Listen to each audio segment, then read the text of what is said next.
Après avoir construit cette église il y a 80 ans au milieu des champs, les chantiers du cardinal se doivent d'assurer sa pérennité pour les générations futures. Des ouvriers suspendus par des cordes, près de 20 mètres au-dessus du vide. À l'embranchement des communes de Fontenay-aux-Roses, de Bagneux et de Sceaux dans les Hauts-de-Seine, la préservation de l'église Saint-Stanislas-des-Blagies est conditionnée par cette intervention hors norme.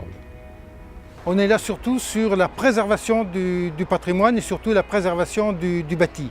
Nous avons affaire à beaucoup d'infiltrations, à des dégradations donc, au niveau du béton puisque le béton donc, a vieilli. Puis donc on en profite effectivement pour refaire un petit peu les peintures parce que la visibilité d'une église est quelque chose d'important, surtout là où nous sommes situés. Une entreprise de cordistes, Altitude 75, a été sollicitée pour ces travaux d'accès difficiles. Fabrice Devos, son co-gérant, explique la spécificité de ce chantier. La complexité de l'architecture fait que c'est pour nous très motivant d'intervenir sur ce type de site, tout à fait. Le seul moyen d'intervention était la nacelle, et pour des questions de coût, l'intervention de cordistes était justifiée. Alors les techniciens sont les ouvriers qualifiés du bâtiment. Par exemple là on a 2 maçons qui ont ensuite suivi une formation externe puis une évaluation interne afin d'évaluer au mieux leur niveau et les faire progresser dans les techniques de déplacement et suspension en corde.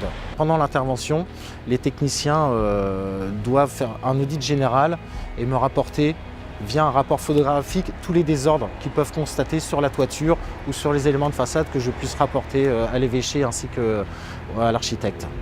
Proche à la fois d'immeubles HLM et de villas cossues, l'église Saint-Stanislas-des-Blagies est un lieu de rencontre pour des paroissiens très divers. Aujourd'hui, on a besoin des lieux saints, on a besoin des églises encore pour vivre notre foi. Pour nous, c'est un beau témoignage. On ne peut pas imaginer une commune sans église, ce n'est pas possible. Pour moi, c'est lieu de rencontre, c'est lieu de la communauté. Mais c'est au chantier des cardinals.